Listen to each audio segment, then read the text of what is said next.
In front of me is Apple iPhone 12 Pro Max, and let me show you how to share current location with another contact on the following device. So at the very beginning you need to reach the phone dialer, go to the contacts unless you are already here, then pick the contact that you would like to share your location to and click on share my location.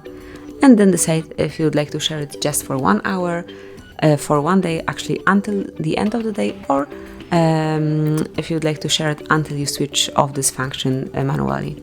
So you can share for 1 hour and that's it.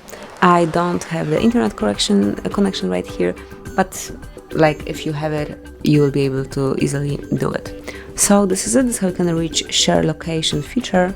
Thank you for watching. Please subscribe our channel and leave the thumbs up.